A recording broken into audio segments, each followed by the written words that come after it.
नमस्कार, आप देख रहे हैं बिग डिबेट और आपके साथ मैं हूं दीपेश जैन। तो मध्य प्रदेश में मुख्यमंत्री शिवराज सिंह चौहान नए साल में तीर्थ यात्रा से लौटते ही प्रशासनिक व्यवस्थाएं जमाने में जुट गए हैं और इसी के मद्देनजर उन्होंने साल की सबसे पहली बैठक ही तमाम बड़े अधिकारियों को इकट्ठा करके आज उस पर चर्चा की। इतना ही नहीं, अपने सारे मंत्रियों को भी इस बैठक में बुलाया और कार्यपालिका और विधायिका ने मिलकर इस साल का पूरा रोड मैप खींचा है। जी हाँ, इस साल क्या होगा, कैसे होगा, इस पर मंथन हुआ, किन विषयों पर ज़्यादा फोकस रखना है। और जो बातें सामने आई शुरुआत में बैठक के पहले, जो गृह मंत्री डॉक्टर नरोत्तम मिश्रा ने जानकारी दी, वो यही कि गांव, गरीब, किसान और कैसे विकास का रोड मैप इस साल का तैयार करना है, उस मुद्दे पर चर्चा हुई। तो साल की पहली बड़ी प्रशासनिक बैठक से क्या संदेश गया, क्योंकि उसमें जिले के जो दो बड़े अधिकारी होते हैं, कलेक्टर और एसपी, वो भी जुड़े।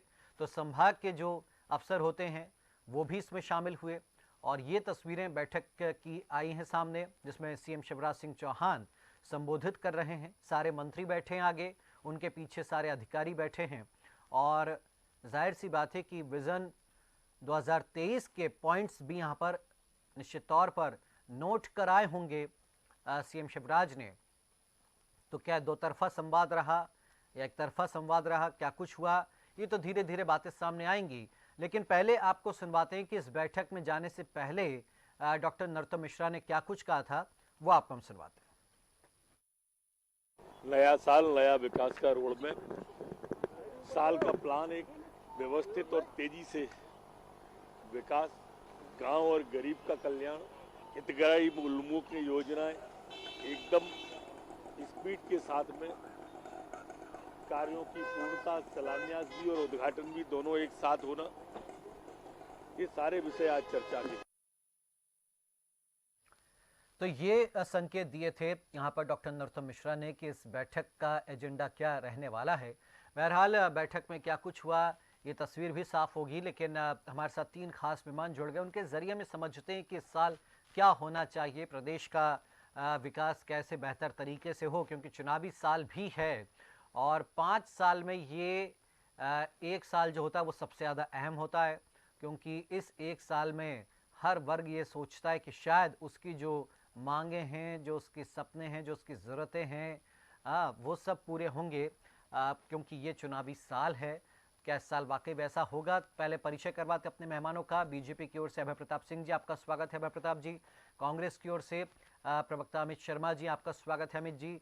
और वरिष्ठ पत्रकार राजेश जौहरी जी, आपका भी स्वागत है। पहला कमेंट अभय जी आपसे हम लेना चाहेंगे।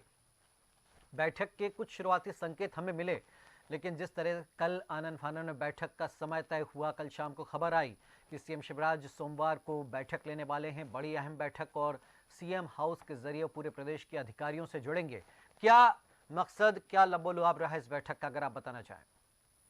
देखिए, बैठक तो पूर्व निर्धारित थी और निश्चित ही नया वर्ष लगा है, तो नए वर्ष में क्या हमारे जो टारगेट्स हैं और क्या समय सीमा में उसको हमको पूर्ण करना है, उसको लेकर मंत्रिपरिषद और सभी आला अफसर के साथ बैठक हुई है। माननीय मुख्यमंत्री जी ने अपनी जो वो यात्रा पे गए थे शिरडी वगैरह, वहां से लौटकर उन्होंने अपना कामकाज को फिर से गति दी है और निश्चित तौर पर कि जो भी कार्यक्रम शिलान्यास कार्य प्रारंभ होंगे उनका समय सीमा में कैसे उद्घाटन हो उनका, क्योंकि एक नई परंपरा जब से प्रधानमंत्री नरेंद्र मोदी जी बने हैं, एक नई परंपरा हुई है कि इसी कार्यकाल में कोई काम शुरू होता है तो इसी कार्यकाल में पूर्ण होता है।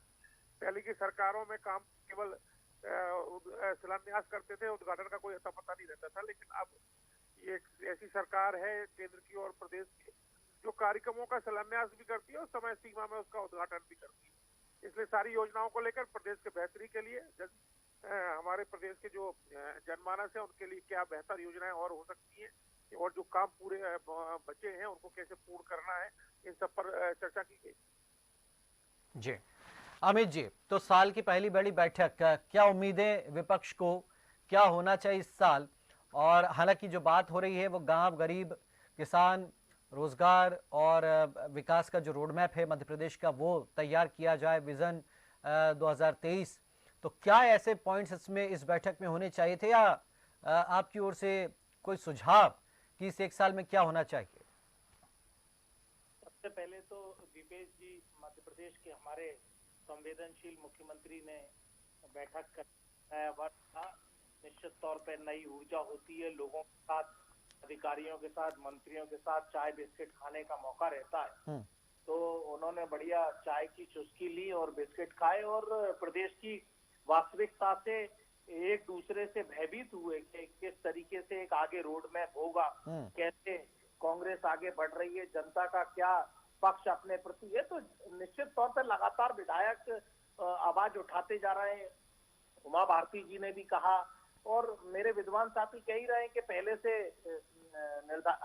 आधारित थी ये बैठक।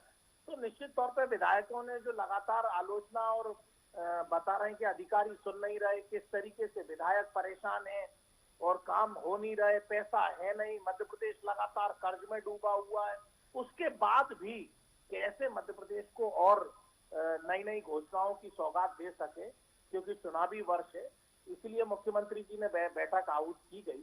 और मैं समझता हूं कि लगातार वीडियो कॉन्फ्रेंसिंग के माध्यम से जो कलेक्टर और अधिकारियों को लगातार मुख्यमंत्री जी चर्चा करते हैं, उससे संवेदनशीलता तो दिखाई देती है, लेकिन कार्य क्षेत्र में कितनी संवेदनशीलता है ये तो पूरा प्रदेश जानता है कि उल्टा लटका देना और अधिकारियों को मंचों पे सस्पेंड करना एक नया रूप मुख्यमंत्री जी का दिखाई दे रहा है।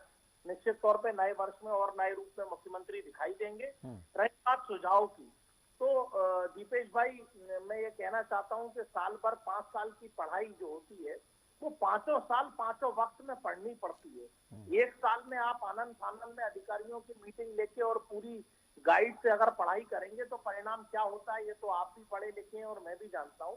मैं सिर्फ ये कहना चाहता हूँ कि मुख्यमंत्री जी ने इतनी संवेदनशीलता दिखाई है, हो सकता है कि अधिकारियों की कुछ आंखें खुले और जनता का कुछ भला नए वर्ष में हो सके। जनता का कुछ भला हो सके। हमारे साथ में राजेश जौहरी जी भी हैं। राजेश जी, साल में पहली बड़ी बैठक कर क्या संदेश देना चाहते हैं सीएम शिवराज? निश्चित ही चुनाव को देखकर ही होगी बैठक। अब जब चुनाव, अब तो 8-9 महीने 10 महीने ही बचे हैं। और दूसरी बात यह है कि भले कैलेंडर का नया साल है, लेकिन सवाल तो समय का है, समय बहुत इम्पोर्टेंट है। और हम लोग ये देखते हैं कि जब भी इलेक्शन वाला साल आता है तो चाहे कहीं की किसी भी पार्टी की सरकार हो, बहुत एक्टिव हो जाती है।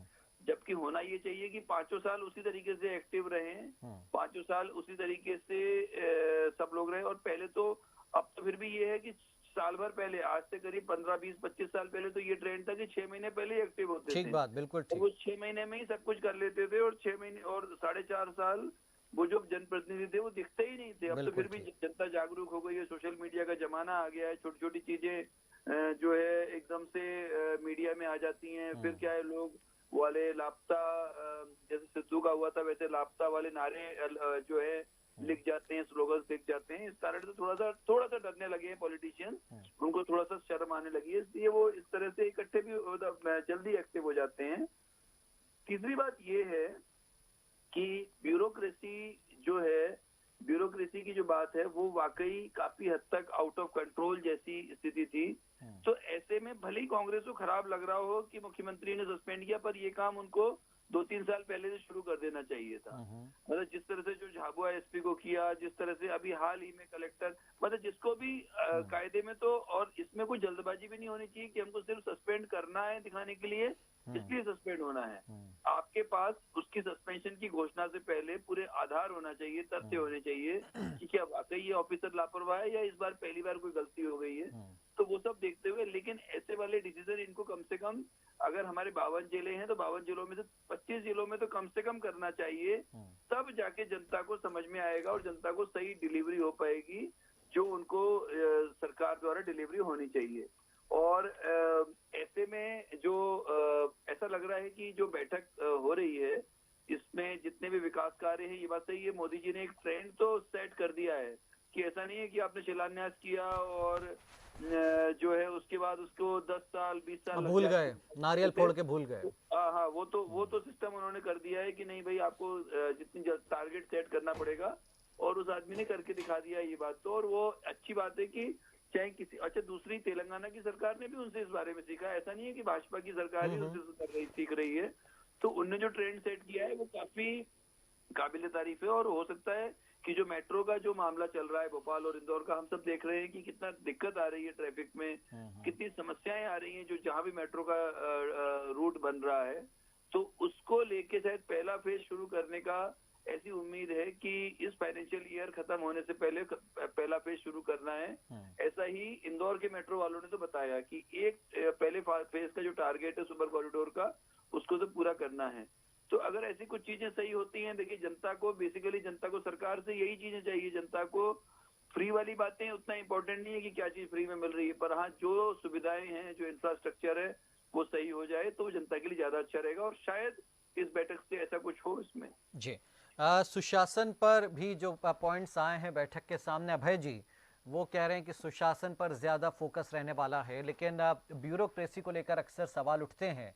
कांग्रेस भी उठाती है, जर्नलिस्ट भी उठाते हैं। वो कहते हैं कि साहब ब्यूरोक्रेसी आपकी जो बेलगाम है, अब इक्का दुक्का कार्रवाई होती, फिर उन्हीं मामलों को कोर्ट में भी चुनौती देने पहुंच जाते। एक सीएमएचओ पहुंच गए, सस्पेंड किया और वो कोर्ट का रास्ता उन्होंने ले लिया। तो ये भी चीज़ें हो रही। तो क्या जल्दबाजी में, हड़बड़ाहट में या बिना पूरी पड़ताल की कार्रवाई होती है? खैर वो अलग मुद्दा है कि कार्रवाई कैसे हो रही, क्यों हो रही है। बात यह है कि डिलीवरी जो जनता तक होना चाहिए योजनाओं की, जैसे हाल ही में एक मीडिया रिपोर्ट्स आई थी कि गरीबों को चावल बांट रहे हैं, वो वापस भेज दे रहे हैं। तो ये भी लूप होल्स हैं, ये बहुत सारे, मतलब बहुत पॉइंट्स पे सरकार को लड़ना है। केवल बैठक कर ली, अधिकारियों को कह दिया, बोल दिया, ये तो हम देख रहे हैं पिछले 2-3 महीनों से कंटिन्यू चल रहा है। तो ये जो व्यवस्था बिल्कुल काम करने लगे, मतलब दिखे वो जमीन पर कि हाँ भाई ये काम हो रहा है, नए नए मिशन शुरू किए जाएंगे, उनमें जनता उलझेगी, या फिर नहीं जो बेसिक चीज़ें, मूलभूत सुविधाएं, बिजली, सड़क, पानी, उनकी समस्या क्या दूर होगी, या जो और एक्स्ट्रा जनता चाहती है कि स्वास्थ्य, शिक्षा, सुरक्षा, इस पर क्या फोकस हमें देखने को मिलेगा, क्या होगा, या फिर वही थोड़ा थोड़ा खिचड़ी सबकी बना दी जाएगी? अभय जी देखिए, हर विभाग का एक अपना विजन है और विजन के साथ ही सारे विभाग काम करते हैं। सबका अपना एक टारगेट है, एक योजना है कि किस तरह से अपने अपने उस कार्य क्षेत्र के में ऊपर जाना है। चाहे सीएम राइज स्कूल हो, अनेक योजनाएं हैं, चाहे अपने सड़कों का निर्माण हो, नल जल योजना के तहत घर घर पानी पहुंचाना हो। हर हर हर विभाग का एक अपना टारगेट है, मिशन है। उसका सबका जो रहता है वो जनता को लाभ देना ही उद्देश्य रहता है। लेकिन चूंकि सारे काम आप जानते हैं कि ब्यूरोक्रेसी द्वारा ही नीचे जो है उसको इम्प्लीमेंट किया जाता है।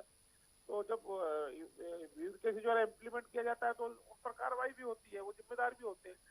तो अब कोर्ट चले जाते हैं, वो एक अलग विषय होता है कि वो कोर्ट चले जाते हैं। लेकिन माननीय मुख्यमंत्री जी जो इन जनता को मिलने वाले लाभों में जो कोई आड़े आता है, जो कोई उसमें कोताही बरतता है, तो वो जो उनके अधिकार क्षेत्र है वो उसी कार्रवाई करते हैं। और निश्चित तौर पर आज साल की शुरुआत में उसी की समीक्षा हुई होगी कि कौन से काम अधूरे पड़े हैं, कौन से काम पूर्ण हो गए, कौन से कामों में देरी हो रही है, क्यों हो रही है। ये सारी चीजें आज पूरी समीक्षा में आया है और इसको कैसे पूर्ण करना है, कितनी समय सीमा में करना है, एक रोड मैप बना है। इसी को लेकर पूरा आज साल की शुरुआत में एक नई ऊर्जा के साथ प्रदेशवासियों का मंगल हो, आरोग्य हो और शांति रहे प्रदेश में की कामना के साथ आज बैठक हुई है। Amit ji, law and order या रोजगार या जो बाकी जुड़े जो मूलभूत सुविधाएं हैं उन पर क्या लगता है आपको कि अब इस साल सबसे ज्यादा फोकस किस किस विषय पर रहना चाहिए सरकार का? निश्चित तौर पे दीपेश जी, कोई भी सरकार हो, जो सरकार सत्ता में होता है वो मुखिया का दायित्व होता है, चाहे वो किसी की भी सरकार हो, कि लॉ एंड ऑर्डर तो जब से वो कोई भी मुख्यमंत्री जब से सरकार की शपथ लेता है उसको डे 1 से और जब तक वो स्थापित रहता है, जब तक लॉ एंड ऑर्डर का तो ध्यान देना चाहिए। और रही बात कि किस तरीके से आलोचना और किस तरीके से होती है, निश्चित तौर पे हर बात की आलोचना ठीक नहीं है, मैं भी पक्षधर नहीं हूं। लेकिन आज अगर मुख्यमंत्री जी या पहले भी मंचों पर जो जिस तरीके से सस्पेंड कर रहे हैं, जो जैसे राजेश जी ने भी कहा कि ये बातें उन्हें पहले से करनी चाहिए थी, मैं पूछना चाहता हूं कि जो आज भोपाल में एयरपोर्ट रोड पर जो ब्रिज पे भ्रष्टाचार के कारण गिर गया, भोपाल राजधानी से लगी हुई मंडीदीप में ब्रिज गिर गया, छतरपुर में एक छोटी सी पुलिया गिर गई, आज पन्ना के अंदर वो जो लगातार सड़क का चौड़ीकरण हो रहा था उसका एक हिस्सा गिर गया, आज इतना बड़ा डैम वहां से फट गया। कई ऐसे एकाध तो सस्पेंड कर देने से या एकाध किसी तरीके से लोग कोर्ट और कानून जाकर उसको लेके आते, लेकिन सबक किसी अधिकारी को नहीं मिला। और मैं समझता हूं कि सरकार की अधिकारियों की और सरकार की बात अधिकारी निरंकुशता से हो गए और सुन नहीं रहे, मुझे ऐसा स्पष्ट दिखाई दे रहा है। रही बात, अभी मेरे भारतीय जनता पार्टी के विद्वान साथी कह रहे थे कि भारतीय जनता पार्टी में मोदी जी जब से आए ट्रेंड हो गया। बिल्कुल ट्रेंड हो गया है। मोदी जी ने मध्य प्रदेश में कई स्मार्ट सिटियों के उद्घाटन करे। आज राजधानी भोपाल की स्मार्ट सिटी के हाल देख सकते हैं। आज प्लॉट बिक नहीं रहे, मैनेजमेंट है नहीं, अधिकारियों के तबादले 6 और 8 महीने में लगातार बदल दिए जाते हैं।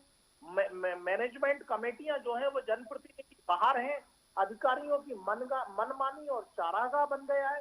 दीपेश जी, ये तो आप बखूबी हैं। मैं समझता हूं कि जब तक जनता के जनप्रतिनिधि और जनता की भागीदारी और उनकी कहीं ना कहीं जिम्मेदारी नैतिकता के आधार पर नहीं होगी, मुख्यमंत्री जी चाहे रोज कितने अधिकारियों को सस्पेंड कर लें, इससे ना वो निरंकुशता पे लगाम लगेगी और ना सत्ता का धारीकरण होगा। जी राजेश जी, आपकी नज़र में चूंकि 1 साल है, सरकार को छाप भी छोड़नी है, बहुत सारी चीज़ें, लेकिन हम समझते हैं कि भाई एकदम से एक्शन में आने से भी व्यवस्थाएं जो हैं चरमरा जाती हैं, डगमगा जाती हैं। तो लेकिन अब अगर वाकई जो डिस्ट्रीब्यूशन है वो होना चाहिए, योजनाओं का फ़ायदा जनता तक पहुँचे भी, क्या लगता है सरकार कुछ नए प्रोग्राम शुरू करने की स्थिति में होगी, करना चाहिए, या फिर जो चल रहा है उन्हीं पर ज़्यादा फोकस होना चाहिए? क्योंकि इस बार मुकाबला आम आदमी पार्टी की सुशासन वाली छवि जो दिल्ली से उससे भी है, तो कांग्रेस भी मजबूत है, कमलनाथ का एक्सपीरियंस है, उससे भी मुकाबला होना है। क्या लगता है शिवराज जी और उनके जो मंत्री हैं, उनकी जो अधिकारियों की टीम है, क्योंकि शिवराज जी करते हैं अधिकारियों पर भरोसा, ठीक है हम आप सवाल उठाएं, लेकिन काम उनको उन्हीं से निकलवाना, और वाकई कई मंत्री ऐसे होते हैं जिनकी कोई दिलचस्पी नहीं होती अपने कामकाज में, फिर भी पदों पर बैठे हुए हैं, घपले घोटाले की जो खबरें आती, तो ऐसे में अधिकारियों के जरिए उनको भाई काम तो करवाना ही है। ऐसे में क्या तरीका होना चाहिए, या अभी उनको सबसे पहले किस चीज पर ज्यादा फोकस करना चाहिए राजेश जी?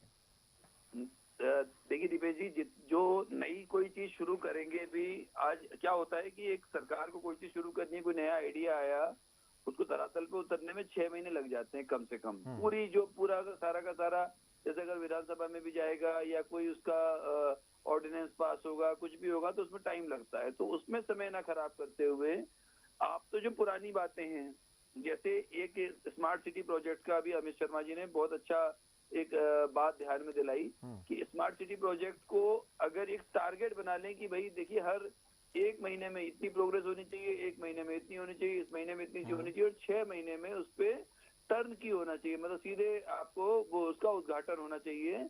ये ऐसा कुछ बनाना चाहिए। और एक बात और थी जो अभी अपने अभय प्रताप सिंह जी ने कहा कि वो कोर्ट चले जाते हैं और जो है कोर्ट जाने के कारण गड़बड़ी हो जाती है और कोर्ट से उनको राहत मिल जाती है।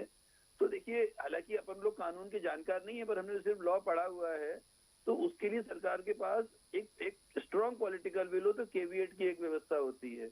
आपने अगर केवीएट लगा दी, जैसे ही आपने उस पर एक्शन लिया वैसे ही केवीएट लगा दी, तो फिर कोर्ट इतनी आसानी से स्टे नहीं देती है। कोर्ट इतनी आसानी से कोई फिर आपका पक्ष सुनेगी, आपका पक्ष मजबूत होना चाहिए। फिर आपके जो महाधिवक्ता है, आपकी जो टीम है पूरी महाधिवक्ता की, नीचे तक प्रोसिक्यूशन की टीम है, वो क्या कर रही है फिर? अगर वो एक भ्रष्ट अधिकारी अपने जो संविधान ने एक अधिकार दिया हुआ है, लेकिन वो अधिकार दिया है एक नागरिक के लिए, आम नागरिक के लिए दिया है, उन अधिकारों का इस्तेमाल करके भ्रष्ट अधिकारी अगर कोर्ट का सहारा लेके फायदा उठा लेता है, तो ये हमारी सिस्टम की कमजोरी है।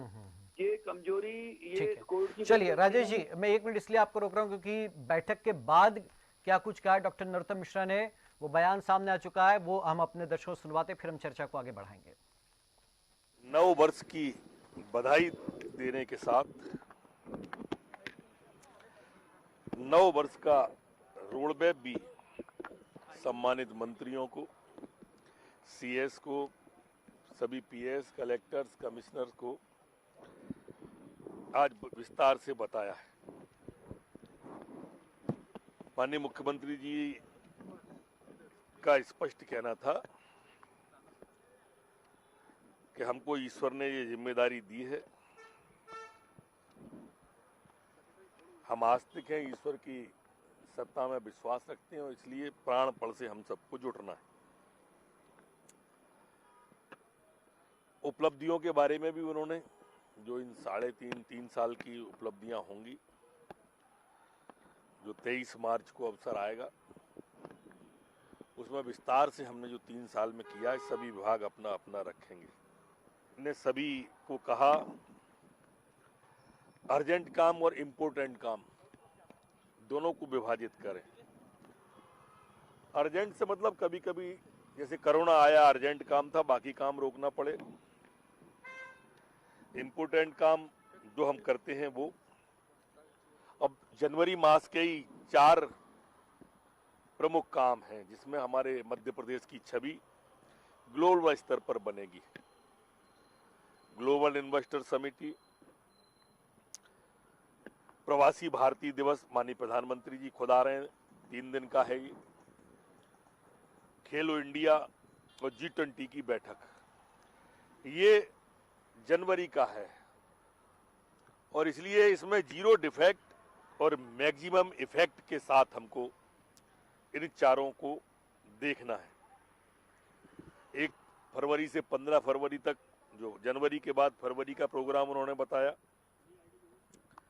सभी गांवों में हमारे विकास यात्राएं निकलेंगी, जिसमें शिलान्यास, उद्घाटन होंगे। 26 जनवरी को भी अब ये कोई कर्मकांड बन के न रह जाए। 26 जनवरी, इसमें जन की भागीदारी, गण की भागीदारी तंत्र के अंदर, ये सब जन भागीदारी से 26 जनवरी इस बार अच्छा करेंगे। चीता प्रोजेक्ट के बारे में भी विस्तार से बात हुई। सहरिया, भारिया, बैगा, ये अलग वर्ग की जो पंचायतें हैं, ये भी अब प्रारंभ होंगी। आत्मनिर्भर मध्य प्रदेश का रोड मैप आज माननीय मुख्यमंत्री जी ने सबके सामने भी रखा। मंत्रियों के चिंतन शिविर में भी जो रोड मैप उभर के आया था, अब वो भी पूरा तैयार हो चला है, उसको भी प्रस्तुति होनी है। तो मंत्री मार्च में अपना खाका रखेंगे, यानी रिपोर्ट कार्ड पेश करेंगे और बहुत सारी बातें कही हैं। समय कम है, चूंकि अमित जी पहला कमेंट है आपका, फिर मैं अभय जी के पास जाऊंगा। देखिए, ये चर्चा हुई है बैठक में, क्या कहेंगे? निश्चित तौर पे इन चर्चाओं पे तो जो मैंने कहा ना कि विधायक अधिकारियों की निरंकुशता का और किस तरीके से जनता त्राहिमाम कर रही है, योजनाएं सिर्फ कागजों पर है, ये सब बातें विधायक और मंत्रियों ने कही होंगी, तो मुख्यमंत्री जी ने अधिकारियों को फटकार लगाई होगी। लेकिन इस 0 टॉलरेंस पे जो लगातार मुख्यमंत्री जी कहते आए कि 0 टॉलरेंस पे जो काम भ्रष्टाचार के खिलाफ होना चाहिए, निरंकुशता के खिलाफ होना चाहिए, तमाम योजनाएं समय से लागू होना चाहिए, तो आज वो सब चीजें नहीं थी। इसीलिए चिंता की विषय है कि इस आनंद फानंद में बैठक बुलाई गई और चिंता। मध्य प्रदेश को बड़ी जिम्मेदारियां निभानी, 4 आयोजन राष्ट्रीय स्तर के इसी महीने हैं, एक ये बड़ी बात है। प्लस फरवरी में आप देख रहे हैं कि विकास यात्रा निकाली जाएगी मध्य प्रदेश में 1 से 15 फरवरी तक, बहुत सारी चीजें हैं। और फिर मार्च में आप लोगों के सवालों का जवाब भी दिया जाएगा, रिपोर्ट कार्ड पेश होगा। अमित जी, रिपोर्ट कार्ड तो दीपेश जी पता है हमें, और रिपोर्ट कार्ड का, ये रिपोर्ट कार्ड की चिंता है जो जनता लगातार रिपोर्ट कार्ड दे रही। ये क्योंकि पहले साल के मुख्यमंत्री पहली बार के नहीं है, ये और चौथी बार के मुख्यमंत्री है, उन्हें अच्छी तरह मालूम है कि जनता का रिपोर्ट कार्ड क्या है। अच्छा, चलिए अभय जी, तो ये अब देखिए, आप लब्बो लुआब आ गया है, क्या कहेंगे? ये भारतीय जनता पार्टी की सरकार वो सरकार है जो लगातार जनता के लिए काम करती है। इसलिए जब काम करेंगे तो हम जनता के सामने अपनी बात रखेंगे, अपना जनता के सामने हम जाएंगे, अपनी योजनाओं को लेके जाएंगे, अपनी वर्किंग को लेके जाएंगे।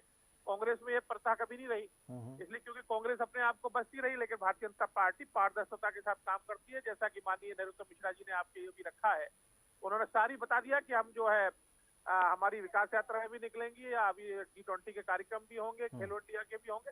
चारों क्षेत्रों में नए साल में मध्य प्रदेश नई ऊंचाइयां प्राप्त करेगा। जी राजेश जी, अर्जेंट और जो जरूरी काम है वो दोनों इम्पोर्टेंट, दोनों काम होंगे। 4 बड़े आयोजन 0 डिफेक्ट के साथ करवाना, इस पर मेनली आज का पूरा मंथन हुआ है, क्या कहेंगे? जी देखिए, अर्जेंट और इम्पोर्टेंट का जो भेद है वो तो उन्होंने बताया, और कहीं ना कहीं रीजनेबल भी लग रहा है कि अब इतना समय कम बचा है कि आप ऐसा बहुत सारे खाते खोल के बैठ जाएंगे तो पूरे ही नहीं हो पाएंगे। तो इसलिए जो बिल्कुल इम्पोर्टेंट है, जैसे अब छोटी छोटी चीजें, ये स्मार्ट सिटी प्रोजेक्ट और मेट्रो सिटी ने तो सबको दिख रहा है। जैसे नल जल योजना में प्रॉब्लम क्या हुई है, पाइप तो सबके घर डल गए, हर घर से पाइप का, एक नीले पाइप का टुकड़ा बाहर निकला हुआ है, न नल है न कुछ है, तो नल जल योजना का भी पूरा होना जरूरी है। और अभी उसकी कोई स्थिति दिख नहीं रही है, क्योंकि आपने नल जल कर भी दिया तो पानी कहाँ से आएगा? पानी के लिए जो हर जगह पानी का उतना इंतजाम हर शहर में नहीं है। बहुत सारे ऐसे जिले हैं मध्य प्रदेश में जहाँ पर पानी की ऑलरेडी परेशानियां है, पर वो ठेकेदार ने तो अपना काम पाइपलाइन डाली और हर घर पे नल निकाल दिया, और वो नल गाड़ियों से टूट रहे, सब हो रहा है। तो ये सब एक कुछ ऐसी समस्याएं हैं। तो इसलिए अर्जेंट इम्पोर्टेंट के साथ में जो काम चल रहा है उसको फोकस जरूरी है और लगाम खींचना जरूरी है ब्यूरोक्रेसी। मार्च में रिपोर्ट कार्ड ला रहे हैं सारे मंत्री। तो नहीं, पर रिपोर्ट कार्ड देखिए मार्च के बाद समय नहीं बचेगा, इतना कम समय बचेगा। उसके 2-3-4 महीने बाद अधिसूचना जारी हो जाएगी, तो इसलिए आचार संहिता जारी लग जाएगी, तो इसलिए इतना कम समय बचेगा। मार्च तक का इंतजार नहीं करना चाहिए, क्योंकि अभी पूरे 2.5 महीने हैं उस बात को, जिस बात के लिए जो 2.5 से भी ज्यादा समय है। उस 2.5 महीने में बहुत बड़े बड़े काम हो सकते हैं अगर डेली बेसिस पे काम की प्रोग्रेस ली जाए तो। चलिए, बहुत शुक्रिया आपका राजेश जी, शुक्रिया अभय जी, शुक्रिया अमित जी हमारे साथ इस चर्चा में जुड़ने के लिए। तो मध्य प्रदेश सरकार का फोकस फिलहाल जनवरी के 4 बड़े आयोजनों पर, उसके बाद फरवरी में विकास यात्राएं निकलेंगी, तो मार्च में रिपोर्ट कार्ड भी पेश करना, कह सकते हैं अगली तिमाही का आज पूरा रोड मैप तैयार कर लिया है शिवराज सरकार ने, मंत्रियों ने, अधिकारियों ने। और अब देखना है कि इस लीक पर चलकर किस तरह से काम होता है प्रदेश में, अर्जेंट और इम्पोर्टेंट काम कैसे होते हैं, इन सब पे रहेंगी नजरें। फिलहाल बिग डिबेट में इतना ही। आप देखते रहिए DNN न्यूज़। नमस्कार।